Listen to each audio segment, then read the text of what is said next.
who, like I said, so I'm going to bring on Rachel Wagner, who is chair of Ready for 100 in Columbus, to moderate our first session on why we center justice, equity, diversity, and inclusion in the clean energy movement. So welcome to Rachel. Hi, everyone. Welcome to our first panel of the day. As Kathy just said, it's going to be called Why Do We Center Justice, Equity, Diversity, and Inclusion? And again, my name is Rachel Wagner, and I'm a lead volunteer for Ready for 100 Columbus. So I joined Ready for 100 Columbus about a year and a half ago, and I participated at first in the introductory training webinar that Ready for 100 National offers. And it was clear to me that the campaign was conscious of the need for a more equitable world. It was encouraging to see core principles that acknowledged historical inequality in the work of Sierra Club and elsewhere, and stated that how we get there is as important as getting there. And there is a 90-page PDF put out by Ready for 100 called Comprehensive Building Blocks for a Just and Regenerative 100% Policy. Long name, I know, but I refer to this constantly because it discusses policy in depth with details about how to work toward a more just future. And I'm going to read the first paragraph of this document, just a snippet. Around the country, the push to transition to 100% clean energy is growing in momentum, and policymakers are acting. This call for change is getting louder, and for that, we should feel hopeful. Yet, while communities disproportionately impacted by pollution and climate change, Black, Indigenous, people of color, and frontline are transforming their communities and tackling problems put on them by our collective insatiable need to consume, they are often not included in discussions about solutions, and their needs go unrecognized. So this panel is really focusing on how we change that and how we do things differently, and supporting those who most need a more just society. So in this panel, we will hear from three very intelligent people who work in the policy space and who know how important it is that we center justice, equity, diversity, and inclusion in our actions against climate change. So I'll introduce our first panelist in a moment, but before that, I'll ask you all to introduce yourself in the chat, and I'll come back around and look and see who's putting their name. You can share pronouns, your location, and any affiliation as far as organizations go. And also, don't forget to post your questions in the chat as this panel is going along. We will get to them intermittently, and we'll get to them near the end. I'll just pause for a second here.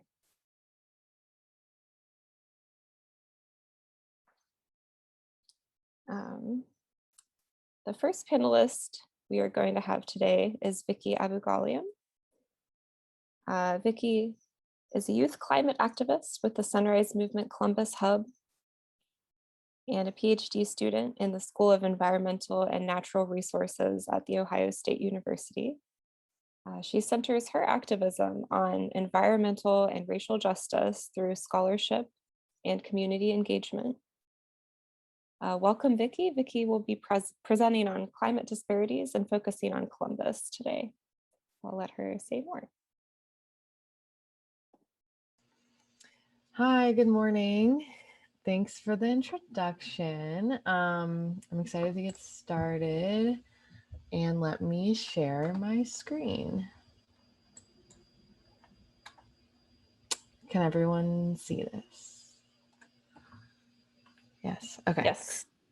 Okay, so today I'm going to talk about why we need a just transition as we move from oil and gas to clean renewable energy. And I'm super excited to open the conference today with this discussion specifically. But first, yes, I'm Vicky Abou-Ghalioum, and that was such an accurate introduction, and I kind of need to just use that in the future because I feel like I bumble around on what I actually do. But My name is Victoria. I'm an activist scholar, currently based in Columbus. And being an activist scholar for me means that I study the environmental movement, and I'm also heavily involved in local organizing here. You can visit my link tree if you want to learn more about me, but I'm not going to talk too much about myself today. So what we will talk about is why energy is a justice issue. And this morning, we're setting the precedent for the rest of the day by centering this idea of justice in our discourse about energy. And I'm going to talk about this, and I'm really excited to be joined by some other local Ohio-based organizers who affirm this and work in this space. I'm super excited. If you have an interest in renewables, you probably know the environmental benefits of a transition to clean energy. You know, it doesn't pollute our atmosphere, can ensure that we sustain ourselves in the future, and it doesn't harm Earth's biodiversity. But energy is a lot more than that. It's a lot more than just an environmental issue. It's a social and human issue as well. We all use energy every day, and we're at a virtual conference right now, but we often don't think about the implications of that energy use and all of the ins and outs of like accessing the energy, using it, distributing it. And we don't think about the effects a lot of the time at the policy level, the societal level, about effects on vulnerable communities locally and globally. And so what I'm going to talk about today is really about how the race and class dynamics that we see in our larger society are mirrored in all other areas of our lives. And our social institutions, they tend to reproduce themselves. So we have a lot of inequities that we're trying to address, and they exist throughout our systems. And that includes in the energy sector, like I was saying, in the distribution, availability, and accessibility of reliable sources of energy, and also in the exposure to the pollutants of that energy use. So we're really looking forward to the future where we can use energy and it does not cause harm to individual health and well-being. And I think it's really always good to come back to this idea, because as we look to the future, we're going to be redesigning our systems, restructuring them. You know, in some cases, we might even just be starting from scratch. And so as we enter these phases of change, we need to be constantly working towards equitable and just outcomes. And if that's not intentionally baked into everything we do, we will be reproducing those harms. So that being said, what is environmental justice? This is a definition that Dr. Robert Bullard, who's a prominent environmental justice scholar and one of the founders of this school of thought, gives. He defines environmental justice as the principle that all people and communities are entitled to equal protection of environmental and public health laws and regulations.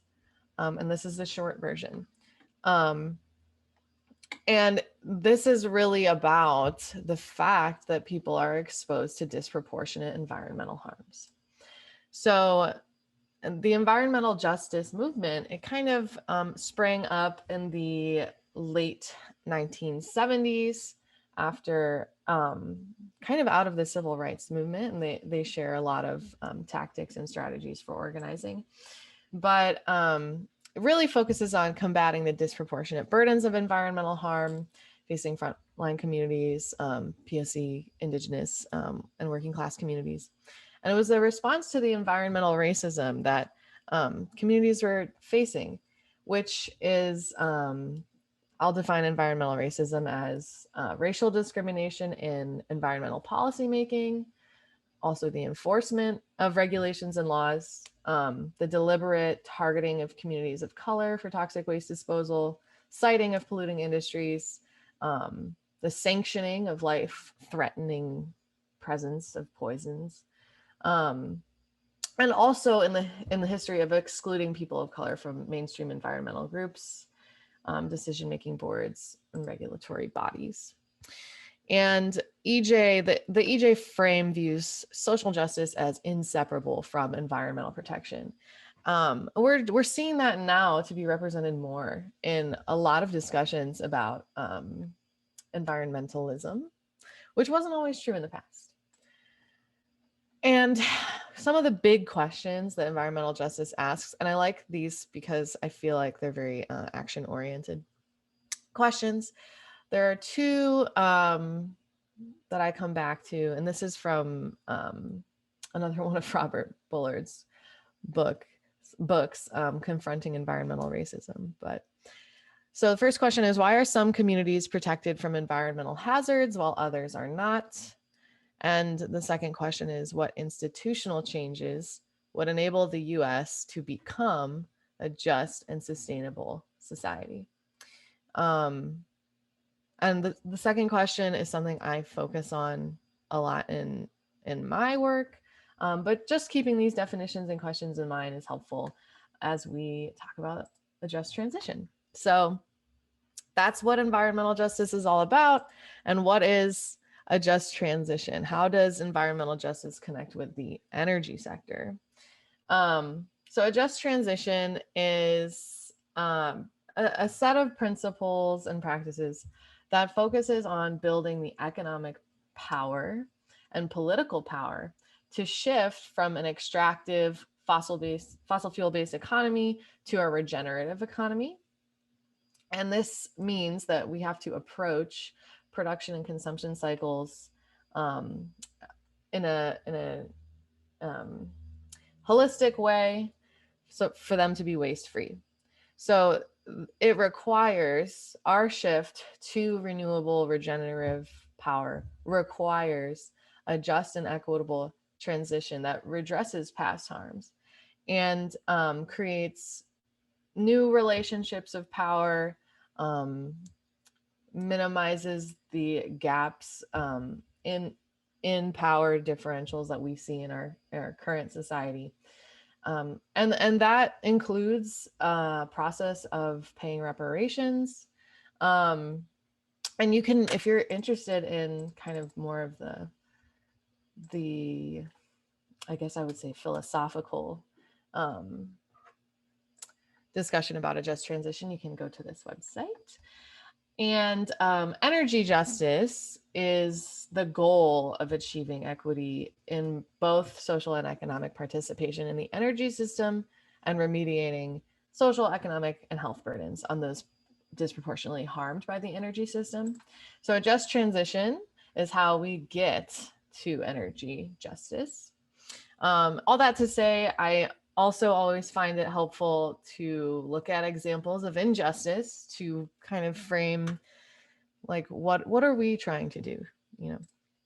So there are so many examples because the way that our economy works is that we extract and we pollute and we don't really factor in all of the consequences of those actions. And so when we're doing extraction, when we're mining, it is a lot of low-income frontline communities. A lot of indigenous communities have been targeted for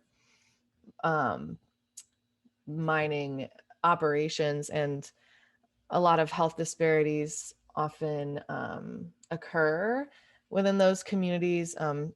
An example is the Arco uranium mine that was mining for ore that would eventually power nuclear power plants.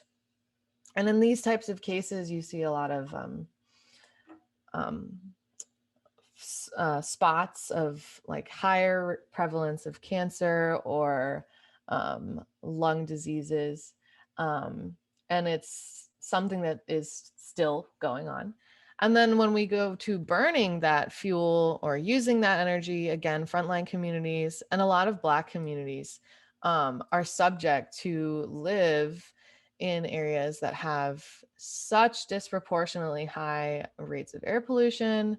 And that is accomplished through a lot of like city ordinances and zoning of the past. And so these are like, as we move towards renewable energy, we have to address all of these past inequities and the future ones that can possibly crop up during the transition. Environmental harm looks a lot of different ways. As we know, climate change disproportionately affects people of color across the world more than people in wealthy Western countries, but also within our countries, POC continue to face disproportionate effects of climate change. So it looks like food security, food insecurity, the ability to recover from natural disasters, the existence of refugees from climate change, and also a lot of local air pollution, which I'm going to briefly talk about, but I think, oh, all these images got layered onto each other. That's okay. I'm going to briefly talk about local air pollution, but I believe that this will probably be brought up in a lot more detail later today. But in Ohio, you know, we can think about this as like the prevalence of high asthma rates. And if you look at the data, which is buried underneath this photo, but the asthma rates are also higher by stratifications of race and class in our state. Where our state ranks among the worst in US for prevalence of asthma. And I think this is because our proximity to pollution is also higher by race and class. Oftentimes when a facility comes to a neighborhood, they promise, you know, jobs, but often there's also no return on investment for the communities that are promised those jobs. And this is all a result of like our energy use. These are tangible material outcomes that affect people's lives. And it's a result of the way that we have set up our energy systems. So we want to alleviate that inequality with a just transition to clean energy. I was perusing the this website the other day, and it was actually really, really helpful to understand like even more about this. But some organizations have like a step-by-step plan for how to do this. So included in a just transition is the building of an energy democracy, the elimination of energy poverty, increased accessibility to energy. I would put reliability of energy sources in there as well. And reducing and eliminating an energy burden that folks have to deal with in their daily lives. Hey, Vicky, just in the interest of time, we'll have to move on to the next speaker pretty soon here. So I just wanted to let you know. Okay. Yeah, I'm cool. basically done. Oh, wow. So, sorry.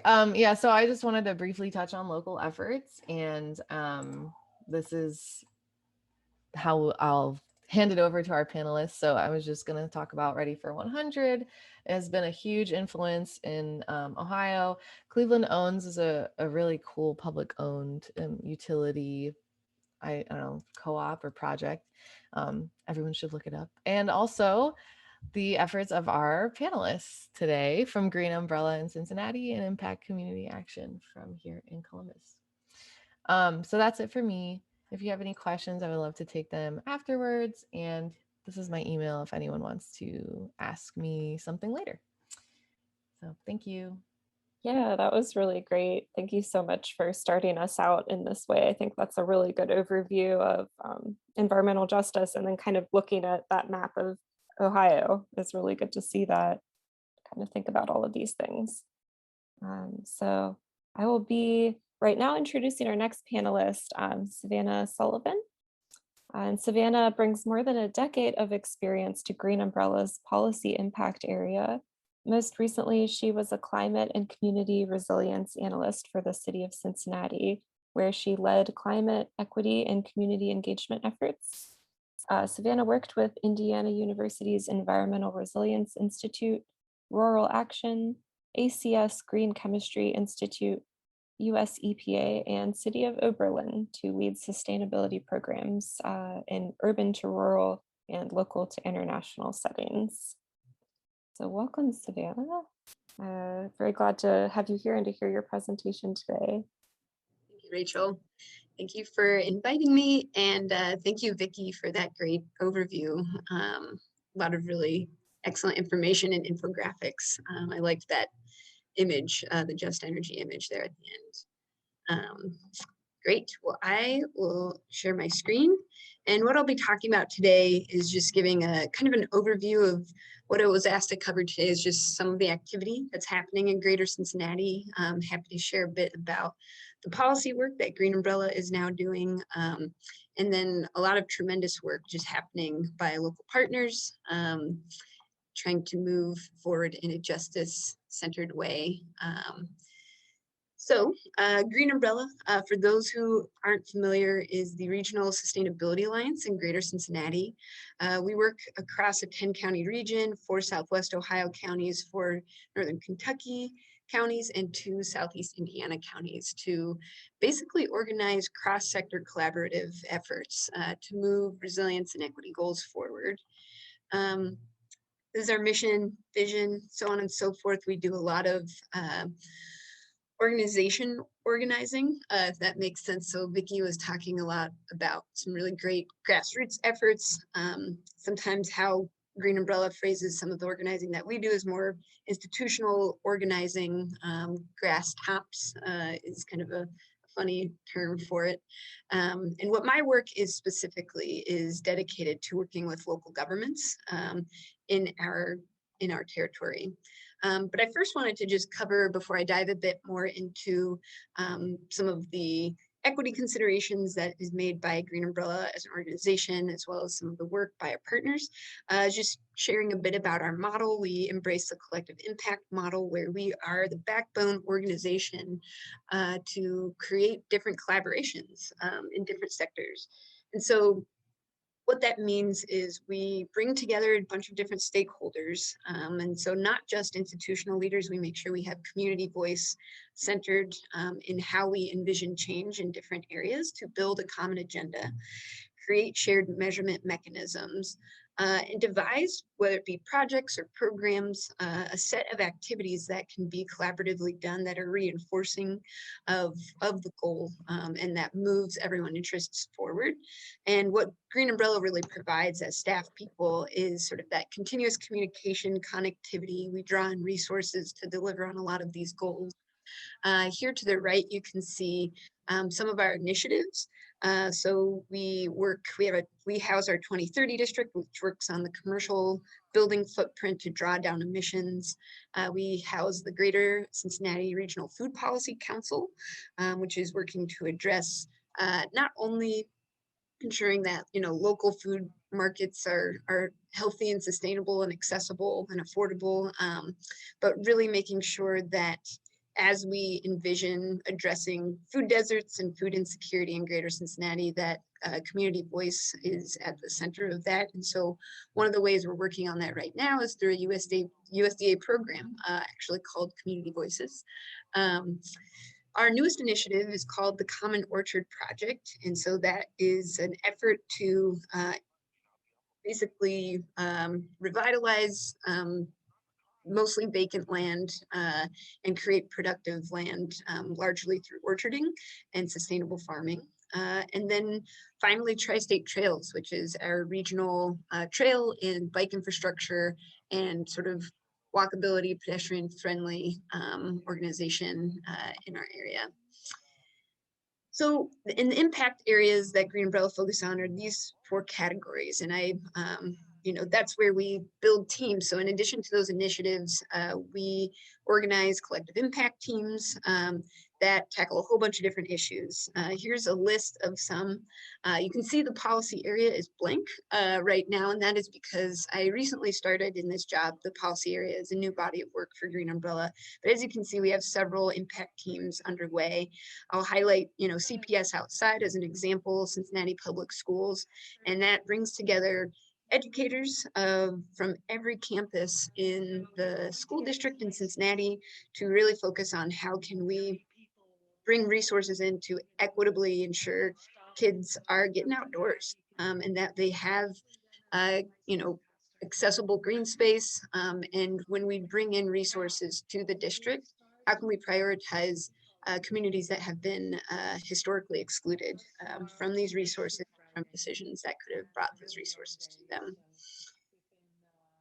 But to briefly cover, and then I want to dive into a bit of just how equity and justice is at the center of some of the policy work that I'm working on. I wanted to just cover, what are the priorities that are informing my work. I'm about 6 months into this position and working on collaborative mechanisms to ensure that local government staff and electeds are, we have the ethos that if you're going to do this work in these institutions and as our electeds, that you are prioritizing resilience, sustainability, and equity.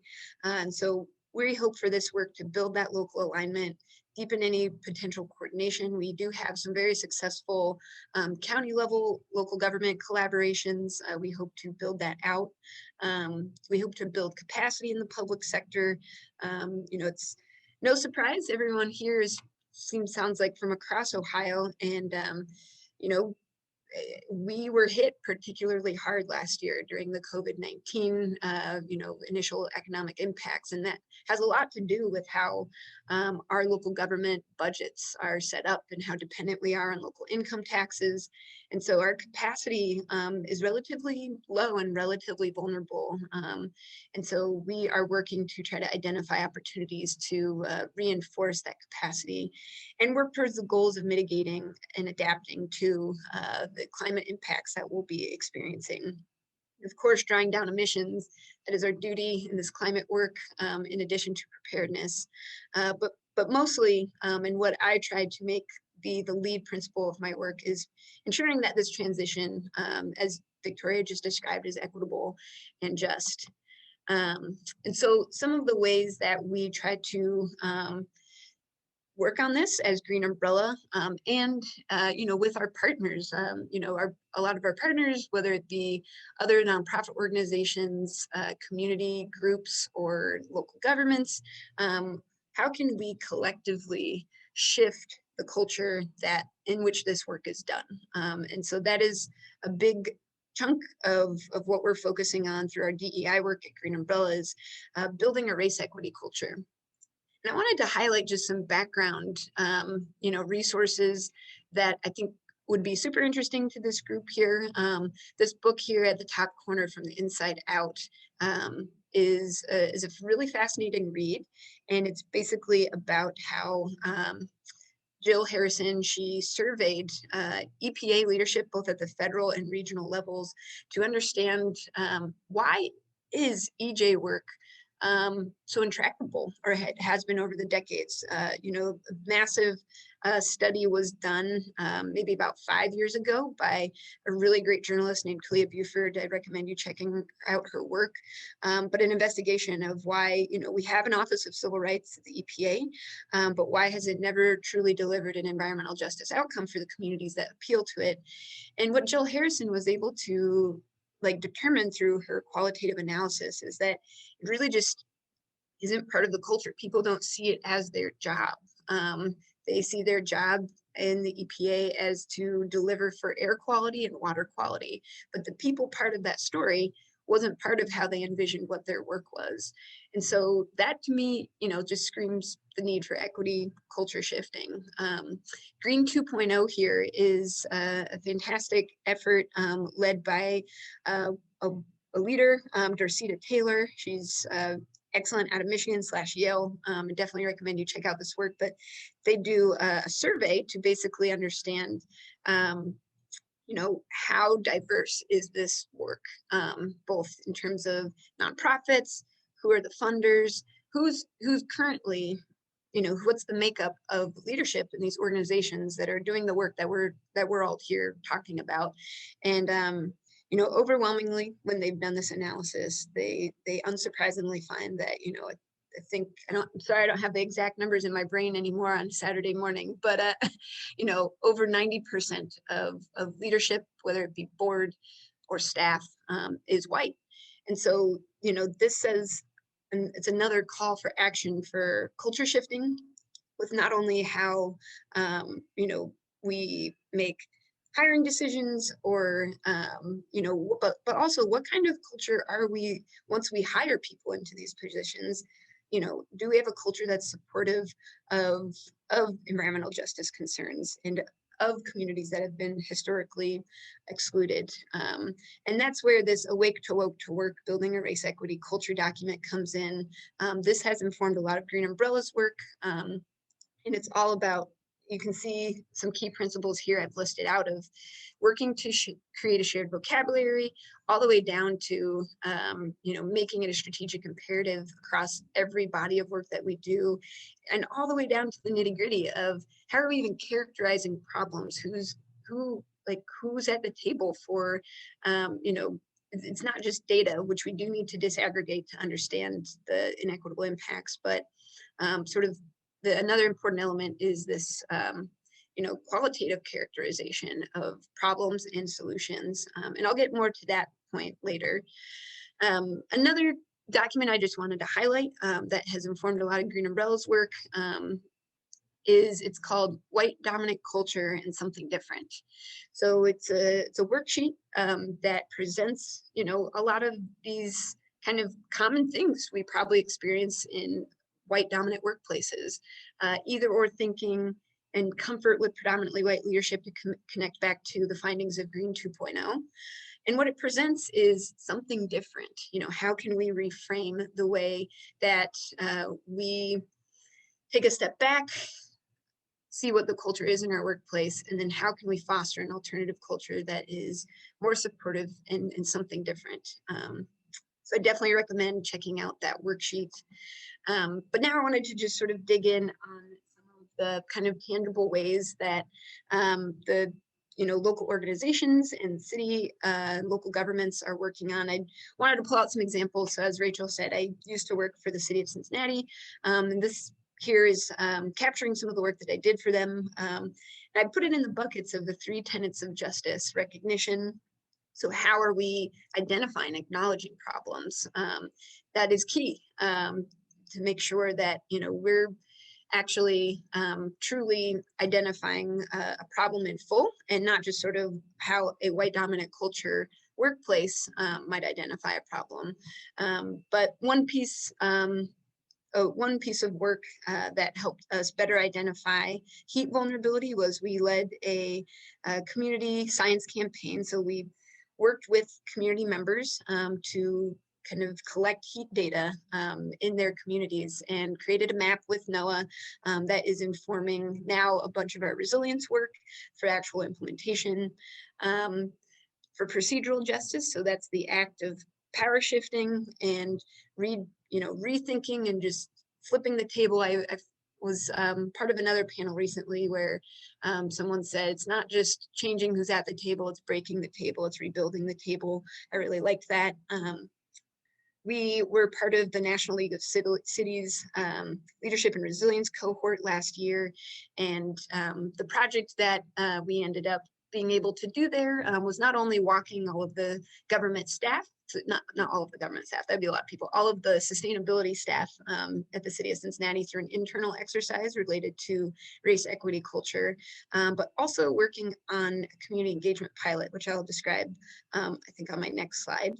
But what this kind of culminates in is actually getting to micro-targeting services to people who need it most. So in the bottom right corner, you can see a map that we did with the Greater Cincinnati Energy Alliance to better understand where our energy burden concerns concentrated by community. And that has informed a suite of programs that we call our energy equity programs, where I definitely recommend you check this out on the City of Cincinnati website.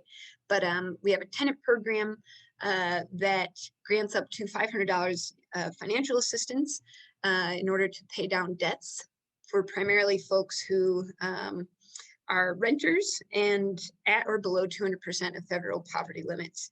And so we also provide in-apartment upgrades, so efficiency upgrades, as well as education modules.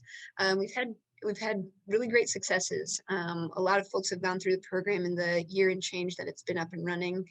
And it gets at this sweet spot of, folks who have historically not had access or programs even available to them. So these low-income renters in buildings that might be largely underserviced.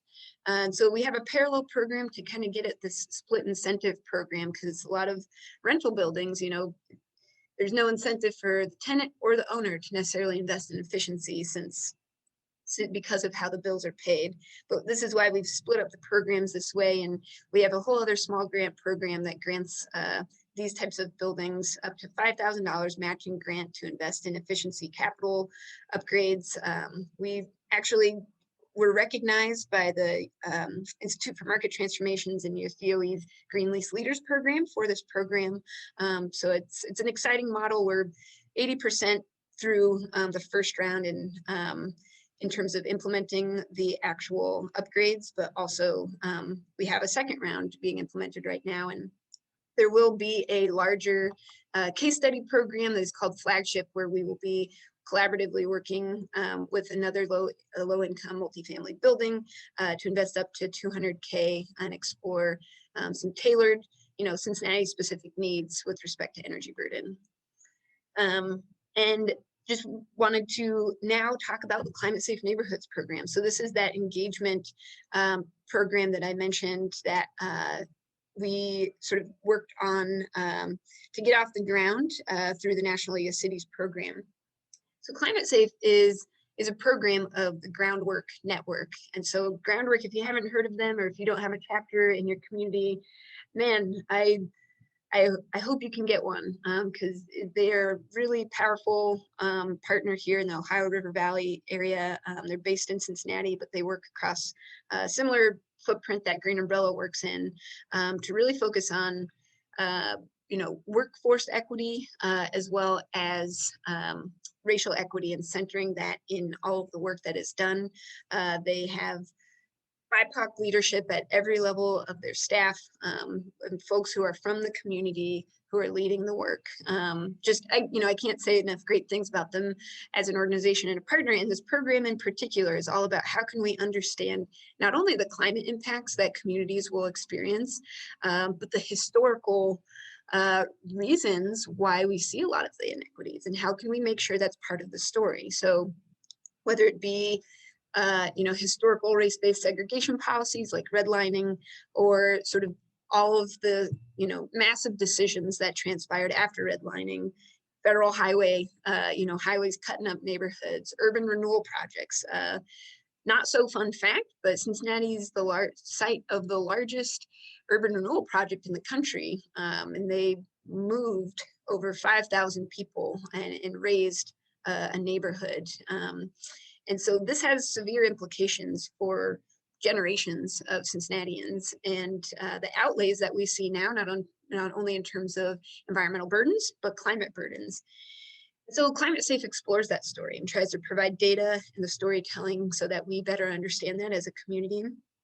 And when I approached Groundwork last year with the National League of Cities, opportunity, I was like, hey, can we pilot an equity advisory group process so that these stories and this information can begin informing how we inform our Green Cincinnati plan, so our big 5-year sustainability plan, but also create tools that people can use to better understand what do community members want to see in their communities to adapt to climate change.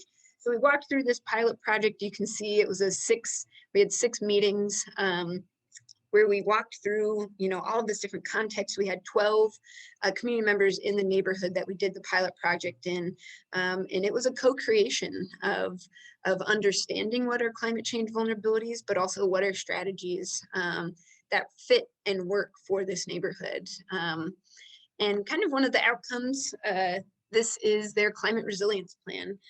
So this was informed by the Equity Advisory Group.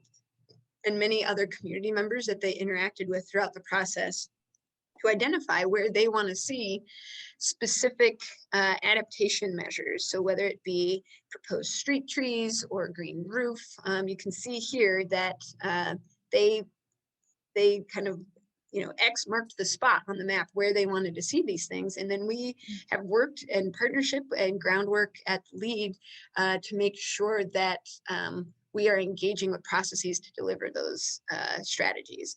And we had a recent success where we, through a community budget request project, got $17,000 worth of trees brought to this neighborhood based on this map. So this is something that we will be doing. We are currently in an evaluation process with the Collaborative Sustainability Lab out of the University of Cincinnati and working to recreate this process from that evaluation in a second neighborhood and expand regionally.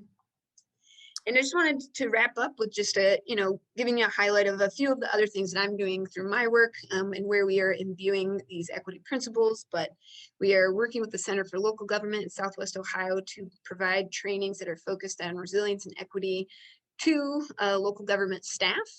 So we had our first one in May dedicated to complete streets for small communities.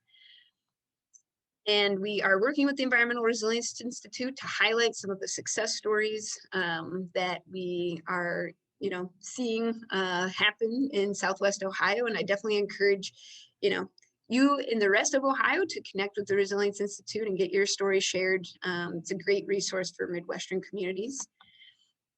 Finally, we are working to engage elected officials. So one activity we did in April was a Green Cincinnati Plan education event for all folks running for mayor and city council. We partnered with the Ohio Environmental Council Action Fund in order to do this. And they are now currently working to develop sustainability platforms. And we will have a pitch event for the candidates closer to the election day, all sort of in order to ensure and encourage that sustainability should be on your platform website and is part of your rhetoric as a candidate when you run for office. And so that's it. I'm happy to take any questions. And yes, please feel free to email me after this event. Thank you so much. That was really amazing information. And I feel like I learned something particularly about workforce culture in the government agencies. I'm just going to do a quick pivot because we really have to try to keep our time concise and maybe get to some questions if we're able to. I'm going to introduce Chiquita Gardner. Chiquita has a background in carpentry and construction. She has been in impact community action for 18 years. Chiquita began as an air leakage tech and is now director of the Energy Efficiency and Housing Department at Impact. She has a passion for the most vulnerable in our community with a special emphasis on seniors. So I'll turn it over to Chiquita. Thank you so much for being here. Hello, everyone. Thank you for allowing me to speak with you today. I am going to just basically share with you the importance of what we do. And that would be the weatherization. My department is the Energy Efficiency and Housing Department. So we are definitely focused on, as Victoria mentioned, taking care of the needs of the most vulnerable population. So we actually weatherize homes of the Franklin County residents who are at or below the 200% poverty ratio. And in the past, we have relied on other departments within our organization or social media. And last but not least, the word of mouth of past clients, who will lead us to new clients, however. However, our list has grown substantially due to the partnership with the City of Columbus, the Energy Foundation, and Smart Columbus. They have helped Impact fund programs, which we have, like the Energy Advocates Program, which allows Impact to create 6 job postings for 6 advocates to voice for and of the community they serve by doing home visits and to share energy savings tips and provide baseload measures such as LED lighting and surge protectors. To mention this briefly, because I am respectful of the time, as far as what do cities have to do in the questions that were presented to us, I would say please consider partnering with nonprofit agencies to reach residents who live in and are struggling with either gentrification or race or anything else that would actually categorize them as vulnerable. And that's all that I have. Thank you. Thank you, Chiquita. That's really amazing to hear about. And you're absolutely correct. I think the importance of partnership, we're hearing about that from you, from Savannah, and it's really, it's a great idea to keep that in mind and for cities to have that paramount, really, to be working and connecting the dots between all these different organizations who are already doing things. So we don't have any questions in the chat, I don't think. And it might be a good idea to move on to the next panel for now so that we aren't lagging too much. I had some questions prepared, but I'm just gonna defer to some of the other leaders in this Zoom conference as far as whether we should be moving on or perhaps letting some questions be asked.